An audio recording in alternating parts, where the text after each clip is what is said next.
안녕하세요. 저는 올해 35살, 평범하게 직장을 다니며 살아가는 여자입니다. 많은 사람들이 결혼 생활을 떠올릴 때 머릿속에 그리는 장면이 있죠. 화려한 조명 아래 꽃길로 장식된 예식장, 환하게 웃는 신랑과 신부, 하객들의 축복 속에 흐르는 음악, 그리고 감동의 순간들.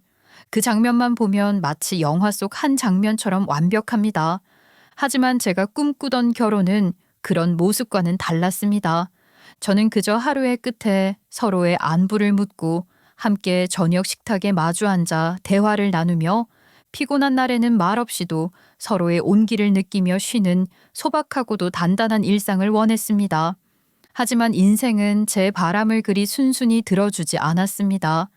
예상치 못한 변수들은 생각보다 훨씬 빠른 속도로 제 앞을 가로막았고, 특히 시댁과 얽힌 일들은 제가 그토록 원하던 평온함을 송두리째 흔들어 놓았어요. 설마 내가 이렇게까지 파란만장한 시집살이를 하게 될 줄은 정말 꿈에도 몰랐죠. 저는 유복한 환경에서 태어나 남부럽지 않게 자랐습니다.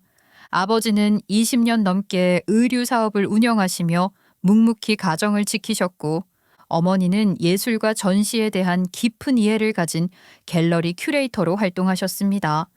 부모님은 넉넉한 형편이 자녀의 성품을 흐트러뜨리지 않도록 엄격한 가정교육을 하셨죠. 부는 네 능력이 아니다.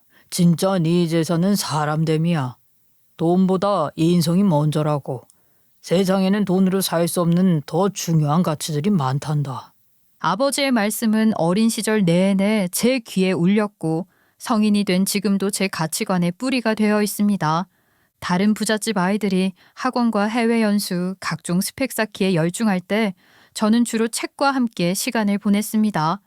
책 속 세계에 빠져들면 시간이 어떻게 흐르는지도 몰랐습니다. 슬픈 장면에서는 저도 모르게 눈물이 났고, 주인공이 꿈을 이루는 장면에서는 가슴이 벅차올랐죠. 학창 시절 친구들은 저를 천사라고 불렀습니다. 이유는 간단했습니다. 누군가 도움이 필요하면 먼저 손을 내밀었고, 가진 것을 나누는데 주저함이 없었기 때문이죠. 도시락 반찬이 부족한 친구에게 제 것을 덜어주고, 공부가 어려운 친구가 빌려달라면 시험 기간에도 기꺼이 노트를 내주었어요. 그 때문에 너무 순진하다라거나 미련하다라는 소리를 듣기도 했지만, 저는 그보다 친구들과 나누는 온기가 훨씬 소중했습니다. 그런 성격 덕분인지 저는 학교 안팎에서 신뢰를 많이 받았어요. 하지만 제 진짜 관심은 따로 있었습니다. 성적보다도 글짓기 대회와 백일장에 더 마음이 갔죠. 저는 소설이나 시를 써서 사람들에게 제 이야기를 전하고, 그 글이 누군가의 마음에 닿는 순간을 느끼고 싶었습니다. 백일장에서 처음 상을 받았을 때의 기쁨은 말로 다 표현할 수 없었죠. 그날 이후 저는 자연스럽게 작가라는 꿈을 품게 되었습니다. 원래 계획은 문예창작학과에 입학하는 것이었습니다. 성적만 보는 다른 학과와 달리 문예창작학과는 실기시험이 필수여서 제게 더 맞을 거라 생각했죠. 하지만 결과는 기대와 달랐습니다. 실기에서 좋은 성적을 받지 못해 결국 꿈꾸던 학과에는 입학할 수 없었습니다. 경쟁자들보다 실력도 준비도 부족했던 탓이었습니다. 아쉬움을 삼키고 저는 점수에 맞춰 국어 국문학과에 진학했습니다. 처음에는 글을 좋아하니 국문학과도 잘 맞겠지 생각했지만, 막상 대학 생활을 시작하니 점점 이 길이 제 길이 아니라는 생각이 들었어요. 저는 글을 쓰고 이야기를 만드는 건 좋아했지만, 그것이 학문적 연구나 문학사 공부로까지 이어지지는 않았거든요. 시간이 갈수록 전공 수업에 흥미를 잃었고, 대신 동아리 활동에 관심이 쏠리더라고요. 저는 문예창작 동아리에 가입했습니다. 선후배들과 자유롭게 글을 공유하고 서로의 작품에 대해 피드백을 주고받는 시간은 무척 즐거웠어요. 그러던 어느 날 취업을 앞둔 동아리 선배에게 흥미로운 말을 듣게 되었어요. 누가 알았을까요? 선배의 이 말 한마디가 제 인생을 바꿔놓게 될 거라는 걸요. 우리 삼촌이 대기업 인사팀에 계시는데, 글 잘 쓰는 애들은 기획도 잘하고 아이디어가 좋아서 마케팅팀에서 서로 모셔가려고 한대. 글 쓰는 사람들 취업 못한다는 거 이제는 옛말이란다.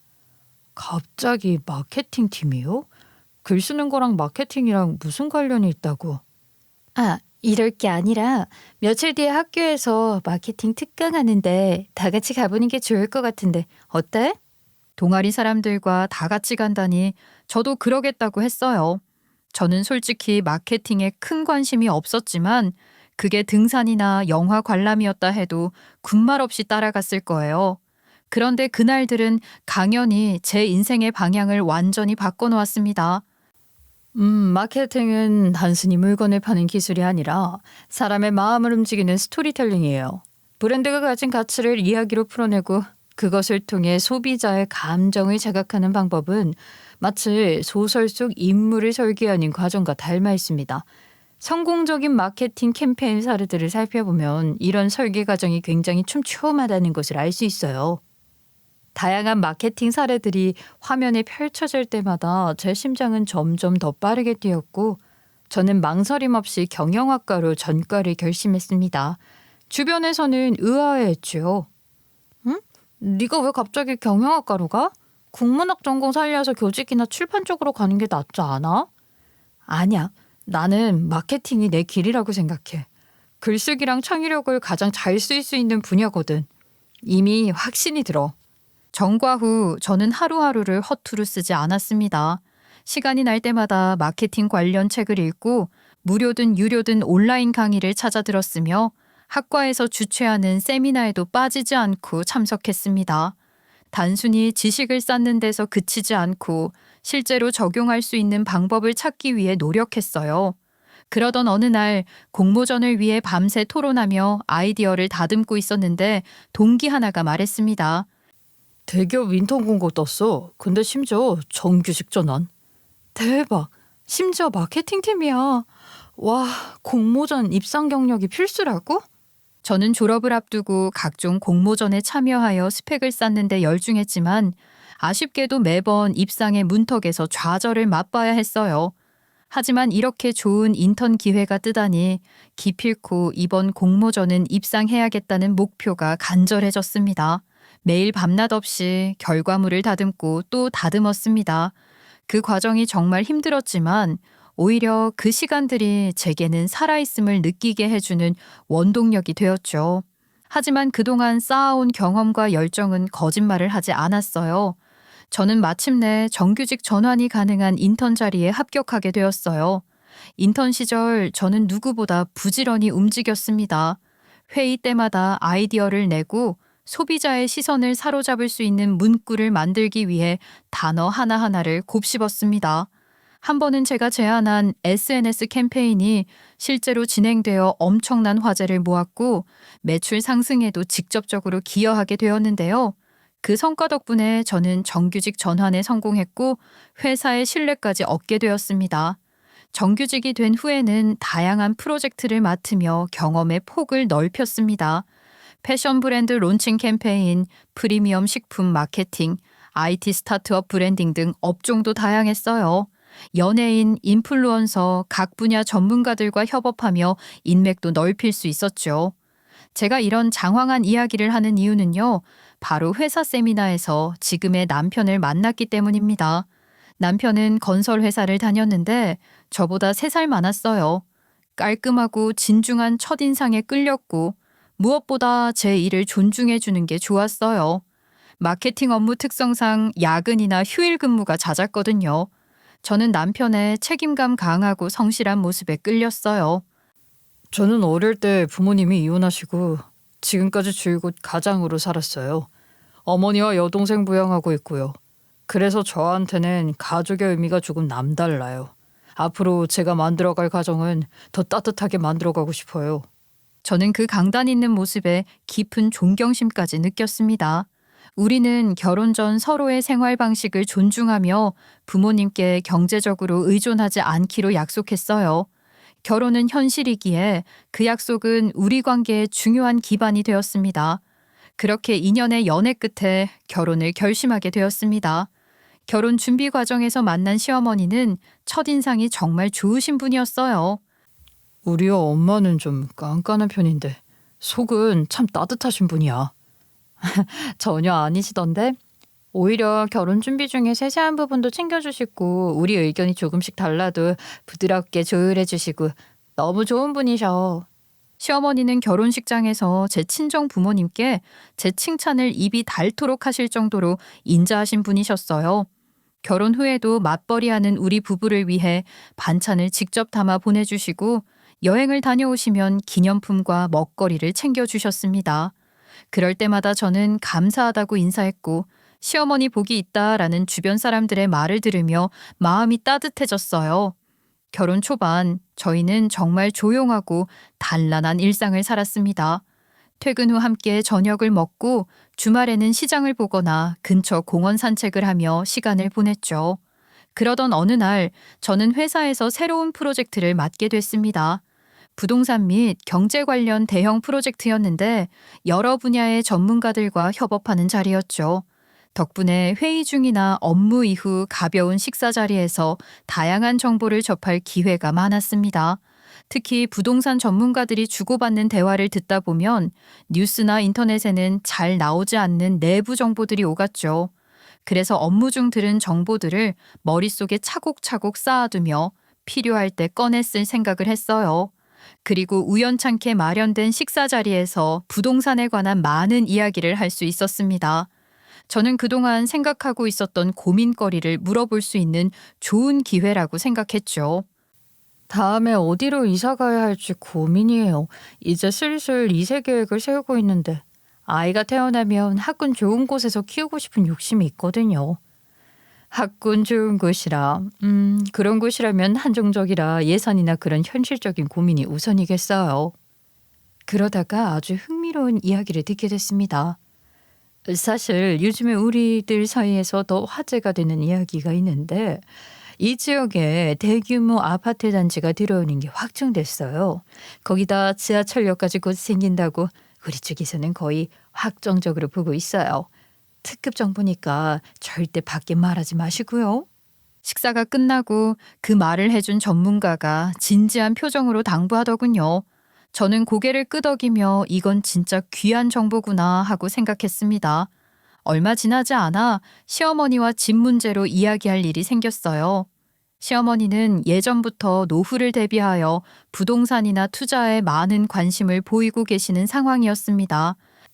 원래 살던 집 전세 만기가 다가와서 이사를 해야 하는데 아유 이젠 아이도 들고 이사 계속 다니는 것도 나도 쉽지가 않더라고. 그동안 모아둔 돈으로 앞으로 좀 괜찮은 곳에 아이 집을 좀 매매하려고 하는데 어떻게 생각하니? 지역은 좀 받은 곳 있으세요, 어머니? 아가, 이 동네로 이사 가는 게 어떨까 싶다.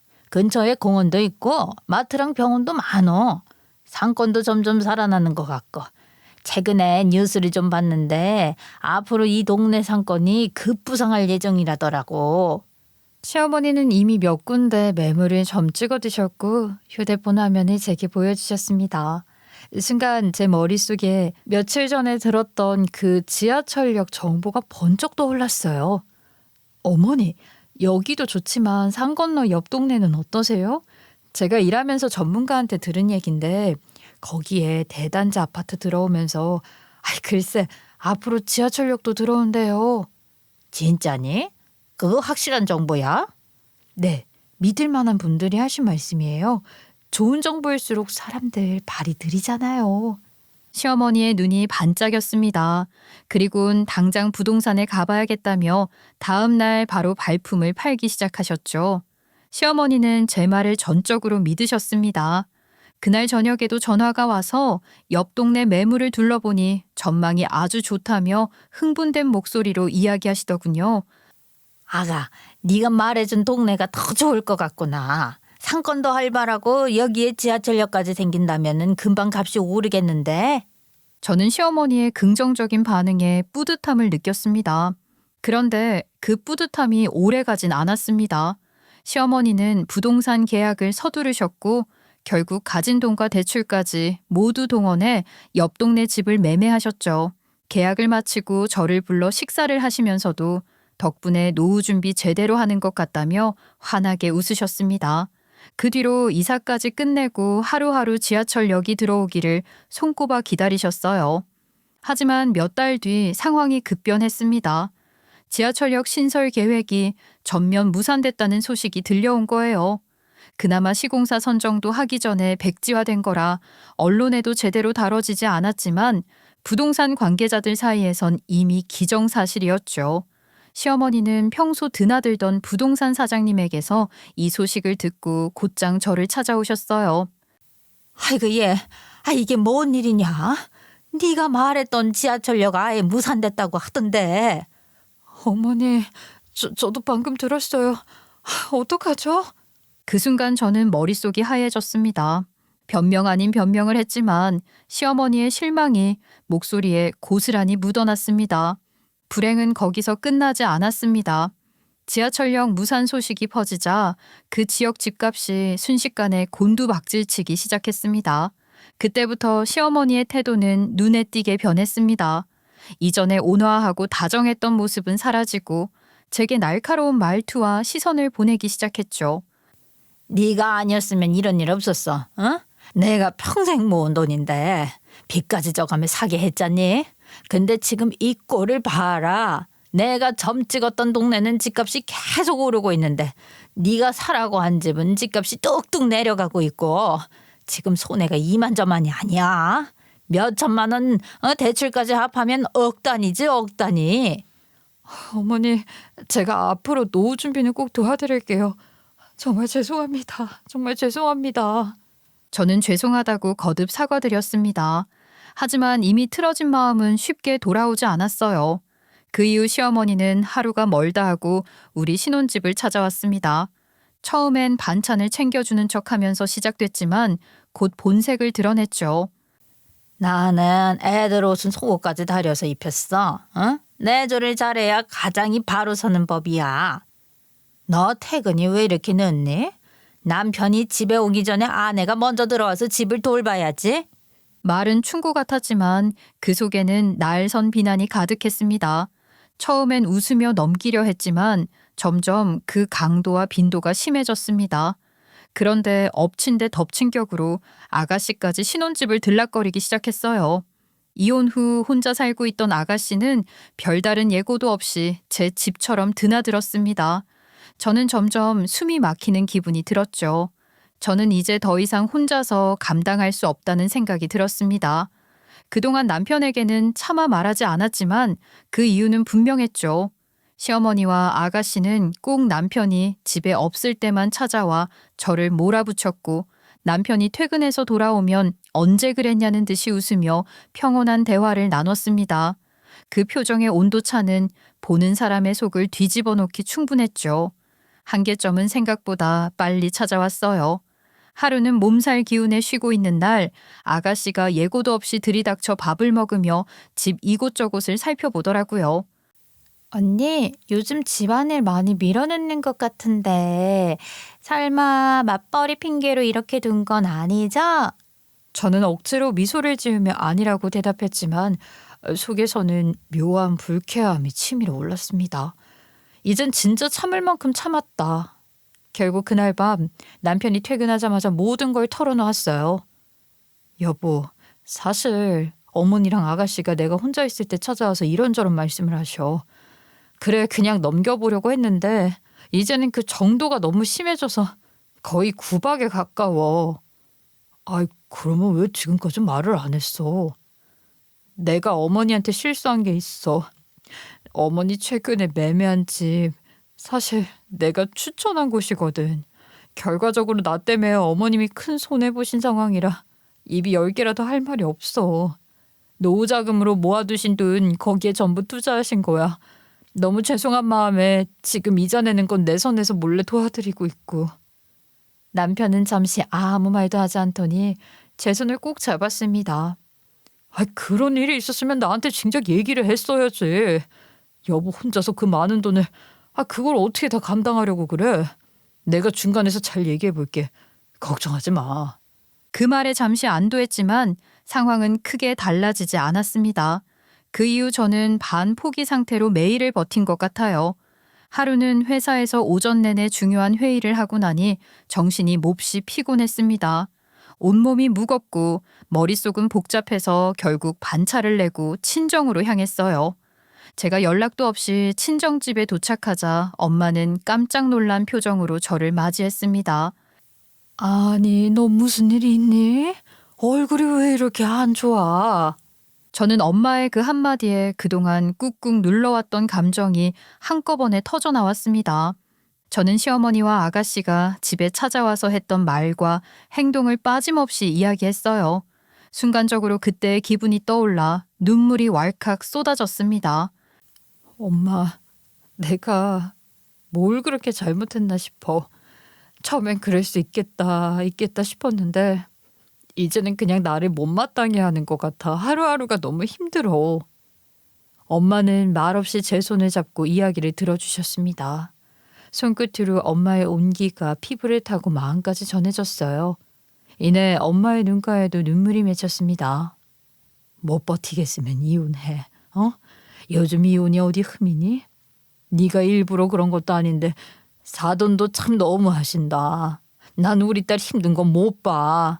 무슨 선택을 하든 엄마 아빠는 항상 네 편이라는 걸 명심하렴.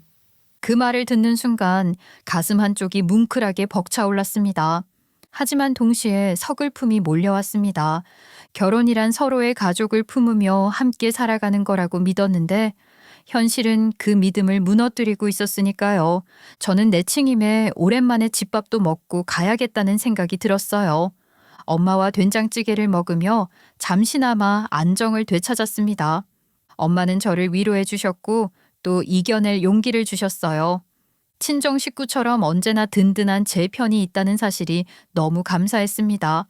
저는 계속되는 시댁 스트레스로 인해 회사 생활도 문제가 생길 지경이었어요. 어느 날 회사 팀장님과 면담을 하게 되었습니다. 하반기에 진행할 중요한 프로젝트에 함께하고 싶은데 요즘 회사 생활 많이 힘들어하는 것 같아서 고민이야. 자네 생각은 어때? 죄송해요, 팀장님. 저도 이번 프로젝트 꼭 같이 하고 싶습니다. 요즘에 컨디션이 좋지 않네요. 빨리 회복해서 합류하도록 하겠습니다. 이런 기회 주는 거 흔치 않은 거 자네도 알지? 회사에서 그동안 자네가 냈던 성과, 성실함, 능력까지 높이 사서 기다려주는 거야. 올해는 못 기다려줘. 저는 서둘러 합류하라는 팀장님의 말이 마지막 기회라고 느껴졌어요. 저는 개인 사정 때문에 회사 일에 지장을 미치는 게 너무 부끄러웠고 어서 빨리 시댁과의 문제를 해결해서 다시 회사 일에 집중하고 싶었습니다. 어렵게 이 자리까지 왔는데 제 커리어를 무너뜨리고 싶지 않았거든요. 며칠 뒤 평소와 다름없이 바쁜 하루를 보내고 있던 오후였습니다. 프로젝트 마감을 앞두고 팀원들과 회의를 끝낸 직후였는데 휴대전화가 울렸어요. 발신자는 친정엄마였습니다. 예, 너 지금 통화 괜찮니? 응, 엄마 무슨 일이야? 엄마 지금 네 회사 앞이야. 꼭 할 얘기가 있어서 왔는데 잠깐 시간 좀 낼 수 있을까? 순간 심장이 두근거렸습니다. 엄마가 꼭 할 얘기라고 말하는 건 흔치 않았거든요. 기대 반, 걱정 반. 혹시 무슨 일이 생긴 건 아닌지 마음이 조마조마해졌습니다. 회사 근처의 작은 카페에서 엄마를 마주했을 때 엄마 얼굴엔 묘한 표정이 서려 있었습니다. 걱정과 결심이 뒤섞인 평소엔 잘 보이지 않던 무게감이 느껴졌죠. 엄마는 자리도 제대로 잡기 전에 가방 속에서 두툼한 서류 뭉치를 꺼냈습니다. 서류의 모서리는 약간 닳아 있었고 곳곳에 붙은 포스트잇들이 무언가 중요한 자료임을 말해주고 있었죠. 이게 뭐야, 엄마? 열어보면 알 거야. 5층 상가 건물 소유권 증서? 아니, 여기에 왜 내 이름이 있어? 저는 너무나 예상치 못한 일이라 순간적으로 몸이 뻣뻣하게 굳었어요. 엄마는 잠시 숨을 고르더니 마치 오래전부터 준비한 대사를 읊듯 조용히 말을 꺼냈습니다. 이거는 네 이름으로 이전했다. 너희 아버지가 예전부터 너 주려고 노른자 땅에 사둔 건물이야. 여기서 나오는 월세로 이자라도 보태주는 게 어떠니? 엄마, 이게 무슨 말이야? 갑자기 이게 다 뭐야? 네가 결혼해서 혼자 버티는 게 안쓰럽더라. 시댁에서 너 그렇게 구박받는 거 엄마로서 도저히 가만히 있을 수가 없더라고. 그 건물 월세만 받아도 평생 먹고 사는데 지장 없어. 그걸로 시댁에 떵떵거리면서 살아. 우리 딸 힘들면 언제든 집으로 다시 돌아와. 엄마 아빠는 대찬성이다. 그 말을 듣는 순간 그동안의 서러운 기억들이 한꺼번에 밀려왔어요. 시어머니가 던진 수많은 말들, 표정들, 무시와 비난이 주마등처럼 스쳐갔습니다. 눈가가 뜨겁게 달아오르고 목구멍이 메었습니다. 울음이 터질 것 같아 고개를 숙였어요. 하지만 동시에 마음 한편에서 불안한 예감이 피어올랐습니다. 그리고 그 예감은 불행히도 오래 걸리지 않아 현실이 되었어요. 며칠 뒤 시댁에서 이 사실을 알게 되었으니까요. 제 성격에 직접 시댁에 말하지 않을 게 뻔해서 친정엄마가 우리 딸 좀 그만 괴롭히라는 의미로 시댁에 말했다고 하시더라고요. 그날 저녁 시어머니와 아가씨가 집으로 불쑥 찾아왔습니다. 고래고래 소리를 지르며 문을 두드리는 통에 다른 사람들에게 피해가 갈까 문을 열어줄 수밖에 없었어요. 시어머니는 잔뜩 상기된 얼굴을 하고 계셨습니다. 아이고, 사돈이 너 혼자 쓰라고 줬겠니? 내 딸도 한층 써야지. 그니까 그 1층 비워라. 시어머니는 윽박을 지르듯 저에게 말씀하셨어요. 옆에서 아가씨도 한술 더 떴습니다. 언니, 나 커피숍 하려고 했는데 잘 됐다. 내가 그 1층 자리 쓰면 딱이겠다. 나머지 층은 임대료가 얼마나 나온대? 아, 언니 바쁘니까 우리 엄마가 임대료 정산 보는 거 도와주면 되겠다. 그들의 말이 마치 잘 짜여진 대본처럼 술술 나왔습니다. 저는 아무 대꾸도 하지 않고 조용히 그들의 모습을 지켜보았어요. 물주인 저도 아무 말 하지 않고 있는데 자기들끼리 북치고 장구치고 하는 폼이 꽤나 웃겼습니다. 도대체 어디까지 하나 보고 싶은 마음도 있었네요. 그때 퇴근을 한 남편이 현관 쪽으로 걸어 들어왔습니다. 상황을 한눈에 파악한 남편은 표정이 굳어졌고 시선을 제 쪽에 잠시 준 뒤 시어머니와 아가씨를 번갈아 바라봤어요. 그의 표정에는 실망과 피로가 고스란히 묻어 있었습니다.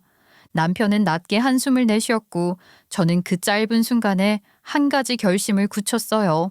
이 판을 완전히 뒤집어 버릴 기막힌 방법이 번개처럼 머릿속을 스쳤죠. 저는 억지로 미소를 지으며 시어머니에게 말했습니다. 알겠어요. 1층 비울게요, 어머니. 그래야지. 아유, 역시 착하다니까. 내가 그 며느리 하나는 잘 봤어. 순간 속에서 피식 웃음이 새어나올 뻔했습니다. 온갖 구박과 무시를 퍼부을 때는 언제고 이제 와서 착하다니. 그 가증스러운 말투와 표정이 오히려 제 결심을 더욱 단단하게 만들었습니다. 저는 내일 당장 1층을 비우겠다고 말하고 시댁 식구들을 돌려보냈어요.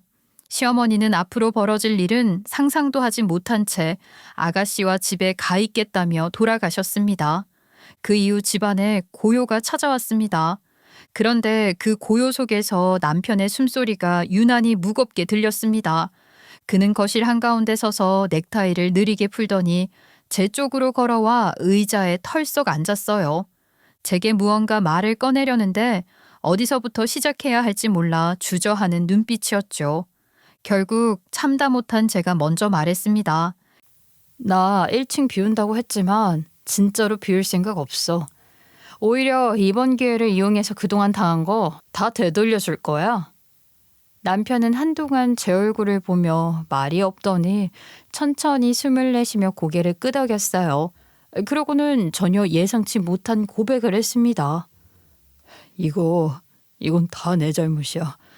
어머니나 동생 원래는 그런 사람이 아니었는데 아버지 일찍 돌아가시고 내가 가장되면서 이렇게 된 거야. 나는 남들에게 욕보이고 싶지 않아서 부탁하는 건 무조건 들어줬어. 돈이든 일이든 어떻게든 해주려고 했고 그게 사랑이고 가족을 지키는 거라고 생각했어. 근데 그게 결국 어머니랑 동생을 이렇게 만든 거야. 해달라는 건 당연한 거라고 여기게 만들었지. 거절당하면 화내고 원하는 걸 안 주면 원망하게 만들었어. 나도 알아. 지금은 나한테 그럴 게 아니라 당신한테까지 더 심하게 하잖아. 당신 계획 무조건 찬성해. 이렇게라도 하지 않으면 어머니랑 동생 절대 정신 못 차려. 차라리 이번에 크게 맞고 정신 차리는 게 나아. 본인들을 위해서라도. 저는 아무 말 없이 남편의 말을 들었어요. 그의 목소리에는 깊은 후회가 묻어 있었고 동시에 무언가 단단히 결심한 기운이 느껴졌습니다. 저는 남편의 손을 잡고 고개를 끄덕였어요. 좋아. 그럼 내일 끝내자.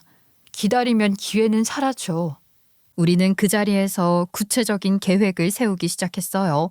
남편은 제가 말하는 내용을 하나하나 메모하며 마치 전쟁을 준비하는 장수처럼 진지한 표정을 지었습니다. 저는 복수의 그림을 머릿속에 그리며 시어머니와 아가씨가 내일이면 절대 상상도 못할 상황을 맞이하게 될 거라 확신했어요.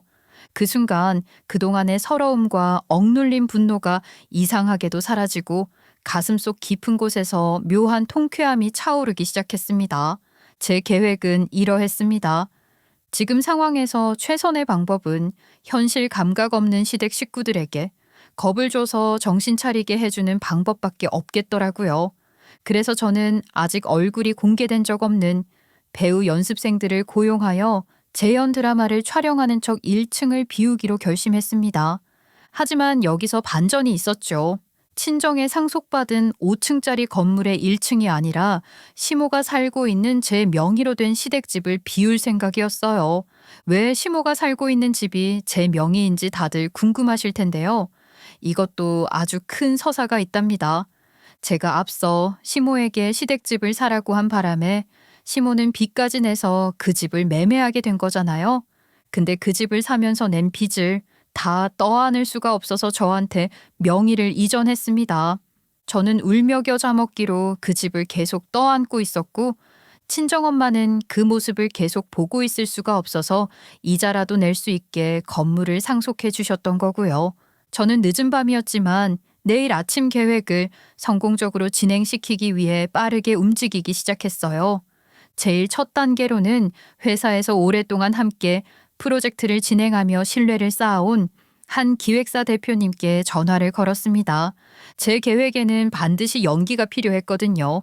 상대방을 자극하고 상황을 완벽히 연출하려면 이만한 방법이 없었습니다. 대표님, 늦은 시간에 정말 죄송해요. 저 개인적으로 부탁드릴 일이 있는데 가능하실까요? 제 목소리는 담담했지만 속으로는 심장이 미친 듯이 뛰고 있었어요. 혹시 거절하면 어쩌나, 타이밍이 늦으면 어쩌나 별별 생각이 다 들었죠. 대표님은 잠시 뜸을 들이시더니 특유의 가벼운 웃음소리와 함께 말씀하셨습니다. 뭔데요?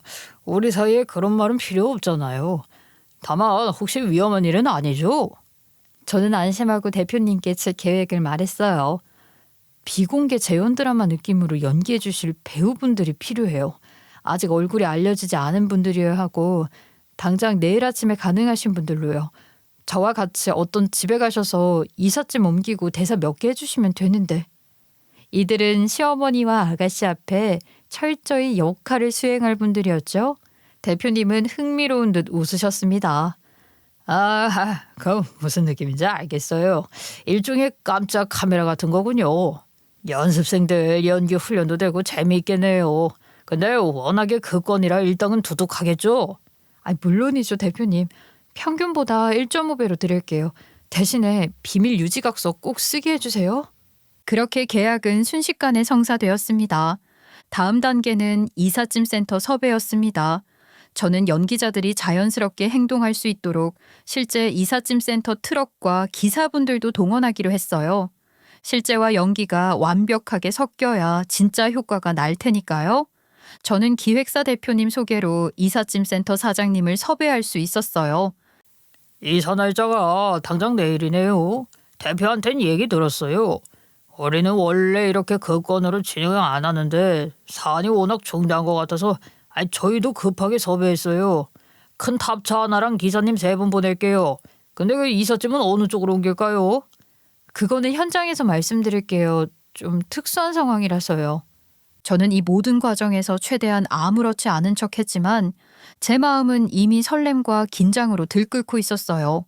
이번 계획이 성공하면 저는 제 인생에서 가장 통쾌한 순간을 맞이하게 될 거라는 확신이 있었거든요.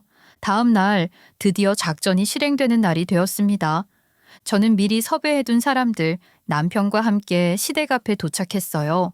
배우 연습생들은 각자 맡은 역할에 따라 이삿짐 센터 직원들로 변장했고 저희와 입을 맞춘 이삿짐센터 기사님들은 묵묵히 장비를 챙기셨죠. 저는 심호흡을 크게 하고 시댁집 초인종을 눌렀습니다. 그리고 들키지 않게 직원들 사이에 숨어 들어갔어요. 띵동. 잠시 후 문이 열리자 잠옷차림의 시어머니가 의아한 표정으로 이삿짐 센터 직원들을 바라봤어요. 이삿짐 센터네요. 아, 근데 무슨 일로 오셨어요? 그 순간 배우 한 명이 능숙하게 대본 속 대사를 꺼냈습니다.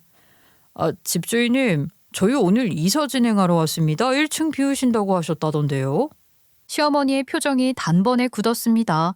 시어머니는 잠시 말문이 막힌 듯 문 앞에서 멈칫하더니 이내 황급히 휴대폰을 꺼내 누군가에게 전화를 걸었습니다. 하지만 마음처럼 되지 않는지 점점 다급해지셨어요. 그 사이 배우들은 미리 합을 맞춘 대로 현관 쪽으로 빠르게 움직이며 집을 빼낼 준비를 했습니다. 시어머니가 다급하게 소리치셨어요. 아, 잠깐만. 어디서 착각하신 것 같은데 여기는 이사 장소가 아니에요. 시어머니가 당황해서 손사래를 치며 소리를 질렀지만 이미 상황은 통제 불가능하게 돌아가고 있었죠. 저는 그 순간을 놓치지 않고 직원들 사이에서 나와 시어머니 앞에 모습을 드러냈습니다. 어디에 전화하세요, 어머님? 야, 너 마침 잘 왔다. 아니, 이 사람들이 갑자기 들이닥치지 뭐냐.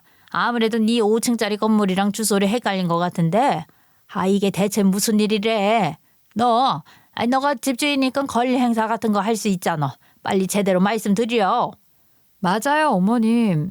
저 집주인 맞고 권리 행사할 수 있어요. 그래서 지금 하려고요. 저 사장님들, 여기 있는 짐들 모조리 다 빼주세요. 아니, 이게 대체 뭔 소리야. 너 지금 뭐 하는 거니? 당황하며 안절부절 못하는 시어머니의 반응은 말 그대로 볼만 하더라고요. 저는 차분하게 준비한 서류를 꺼내고 시어머니에게 말했습니다. 이 집 명의 제 이름이잖아요. 당장 1층 비워달라고 하셔서 그대로 해드리고 있어요. 그게 그 말이 아니잖니. 아, 내가 언제 우리 집 비워달라고 했어? 이번에 상속받은 건물 1층 비워달라고 했지. 어머, 어머님이 주어를 말씀 안 하셔서 미처 몰랐네요. 어머님 살고 계시는 1층 집 비우라고 하신 줄 알았어요. 아, 이를 어쩌죠? 그때 안쪽에서 인기척이 들리더니 아가씨가 성큼 나왔습니다. 아가씨는 제 얼굴을 보자마자 날카롭게 소리를 쳤어요. 언니 미쳤어요? 감히 우리한테 이런 짓을 하고도 무사할 것 같아요. 당장 이혼이야? 우리 오빠한테 당장 이혼하라고 할 거야. 정신 차려요, 아가씨. 소리 지르고 싶은 건 저라고요. 저는 그동안 참아왔던 울분을 터뜨렸습니다. 저는 그동안 참아왔던 말들을 꺼냈어요. 저한테 건물 맡겨두셨어요? 저한테 돈 맡겨두셨냐고요? 제가 어머니한테 투자 권유해서 이렇게 된 거 그래요. 정말 죄송하게 생각해요.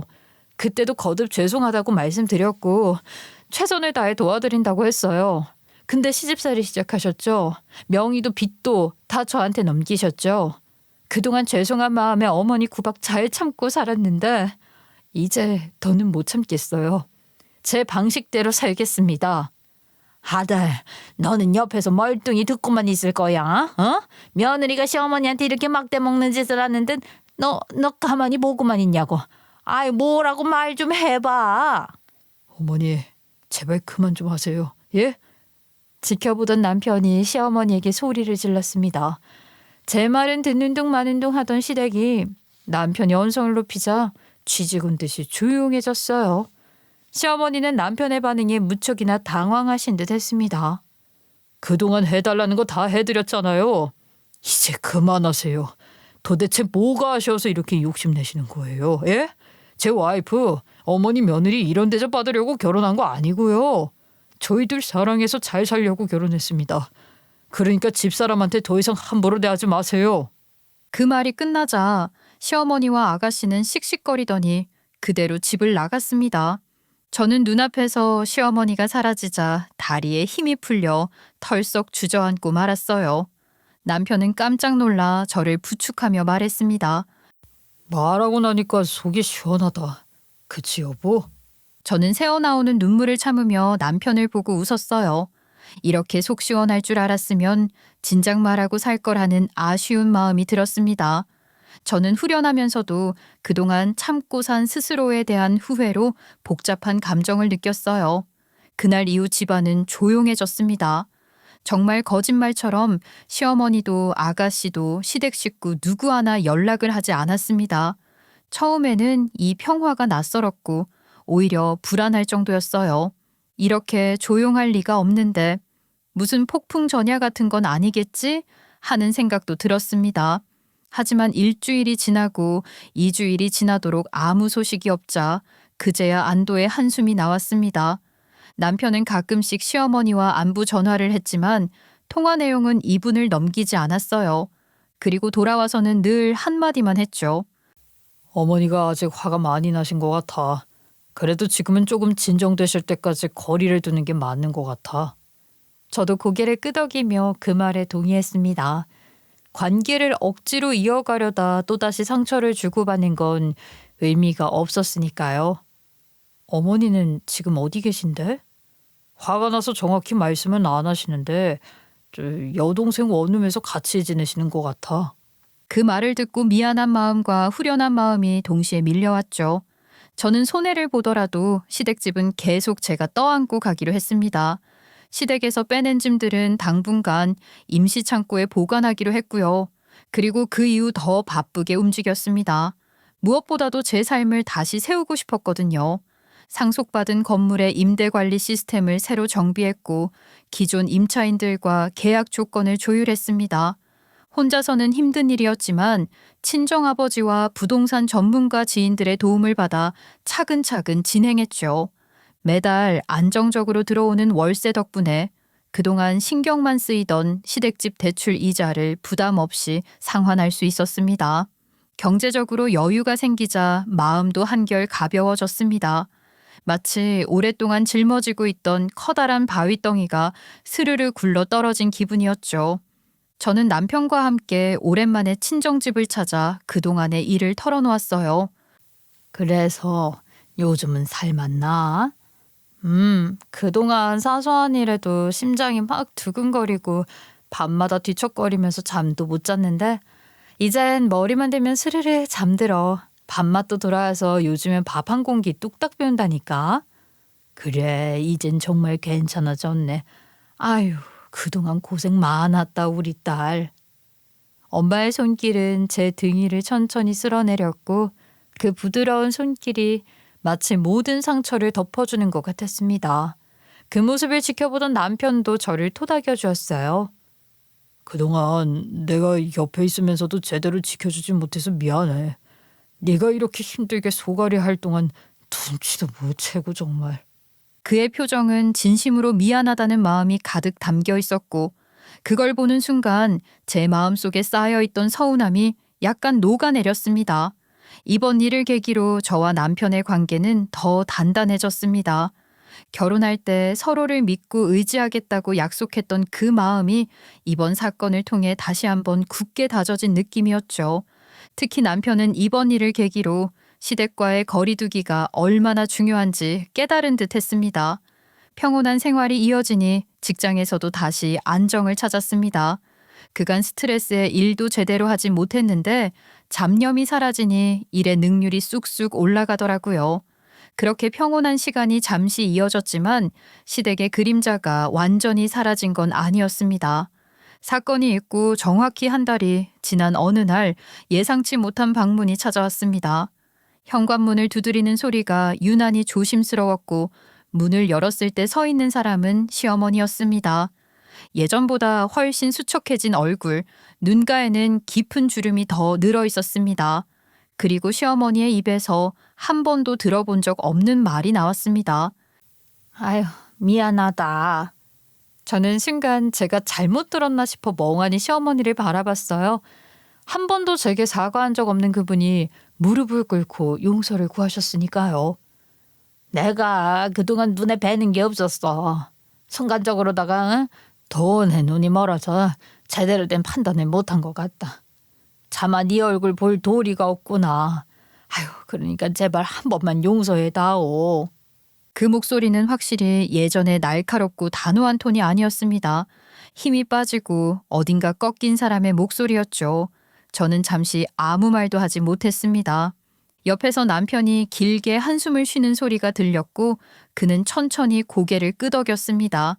시어머니는 거듭채게 고개를 숙이며 말했습니다. 나이 들어가지고 이렇게 아들 며느리 얼굴도 못 보고 사는 거는 그런 거는 원치 않는다. 내 욕심이 가했어. 당장 손해본 돈을 생각하니까 솔직히 건물이 욕심이 나더구나. 그 말 속에는 자존심을 내려놓은 간절함이 담겨 있었습니다. 하지만 저는 쉽게 대답하지 않았습니다. 지금까지의 상처와 억울함이 하루아침에 사라질 수 있는 건 아니었으니까요. 제 머릿속엔 그동안 들었던 말, 당했던 행동들이 하나하나 스쳐 지나갔습니다. 사실 저는 어머님한테 미안하다 딱 그 한마디 듣고 싶었거든요. 어머님께서 이렇게까지 나오시니 문득 갈 데 없는 어머니를 이렇게 내버려 두는 것도 사람 사이의 도리가 아닌 것 같네요. 그렇다고 어머니가 저에게 하신 그 모진 말들, 그건 모두 정당화되는 게 아니라는 것만 알아주시면 좋겠어요. 결국 저는 잠시 고민 끝에 한 가지 조건을 제시했습니다. 어머니가 저한테 남겨주신 그 집, 어머니가 다시 갖고 가세요. 순간 시어머니의 눈이 크게 흔들렸어요. 마치 전혀 예상하지 못한 대답이라는 듯 입술을 몇 번 달싹이다가 간신히 말했습니다. 그게 네 조건이니? 네, 어머니도 그 집 때문에 마음이 많이 쓰이셨잖아요. 다시 어머니 명의로 돌려드릴게요. 결국 시어머니는 고개를 끄덕였습니다. 저는 이미 값이 떨어질 대로 떨어진 그 집을 시원하게 덤핑하듯 명의를 이전해 드렸습니다. 법적 절차는 빠르게 진행됐고 모든 과정은 깔끔하게 끝났습니다. 창고에 보관 중이던 짐들도 다시 돌려드렸어요. 저와 남편은 여전히 근처에서 살고 있었지만 시어머니가 예전처럼 불쑥 찾아오는 일은 단 한 번도 없었습니다. 전화를 걸어오는 일도 드물었고 하더라도 꼭 필요한 말만 짧게 하고 끊었죠. 아가씨도 이번 일을 계기로 느낀 점이 많은 것 같았어요. 갑자기 철이라도 든 모양인지 정말 커피숍 사장이 되고 싶다며 바리스타 자격증, 제빵 자격증 공부를 시작한 것 같더라고요. 그리고 아가씨도 따로 제게 사과하러 왔습니다. 언니, 예전 일은 정말 죄송해요. 저는 언니가 정말 잘못한 줄 알고 잘 모르고 그렇게 했던 거예요. 정말 죄송해요. 네? 아가씨, 어머니랑 이미 다 해결된 일 이제 와서 아가씨랑 더 이상 왈가불가 하고 싶지 않아요. 그래도 미안하다는 말 받아줄게요. 이제 제 건물 그만 노리고 이제 그만 아가씨도 삶을 찾아가요. 언니, 1층 만두집 요즘 장사가 잘 안 되는 것 같은데 이참에 커피숍으로 업종 변경해보는 건 어때요? 저기 근처에 뭐 마땅한 카페도 없고 내가 진짜 잘할 자신 있거든요. 처음엔 무시했지만 계속되는 요구에 저는 참지 않고 말했어요. 그 바리스타 자격증 좀 먼저 따고 말씀하세요. 그리고 1층은 만두집이 아니라 국수집이고요. 바로 맞은편에 카페 있어요. 장사가 그렇게 쉬운 줄 아세요? 어머, 이상하다. 내가 잘못 봤나? 아가씨는 그 이후에도 자격증 공부를 계속하는 것 같았지만 아직 합격했다는 소식을 듣지 못했어요. 최근에는 생활비를 벌기 위해 호프집 아르바이트를 시작했다고 하더라고요. 이 모든 일이 정리되고 난 뒤 저는 스스로를 많이 돌아보게 되었습니다. 그동안 저는 누군가와의 언쟁을 극도로 피하는 사람이었습니다. 상대방이 기분 나빠할까봐 제 마음을 꾹꾹 눌러 삼키고 듣기 좋은 말만 하고 살아왔죠. 그게 평화롭게 사는 방법이라고 믿었으니까요. 하지만 이번 일을 겪으면서 깨달았습니다. 그건 평화가 아니라 제 자신을 갉아먹는 길이었다는 걸요. 그래서 저는 결심했습니다. 앞으로는 남의 눈치를 보며 사는 대신 제 의견을 당당하게 말하며 살기로요. 누군가가 부당하게 굴면 기꺼이 맞서고 제가 옳다고 믿는 길을 가기로 했습니다. 한 번뿐인 제 인생의 주인공은 오직 나 자신이니까요. 긴 사연 들어주셔서 감사해요. 저는 이만 여기서 줄이겠습니다.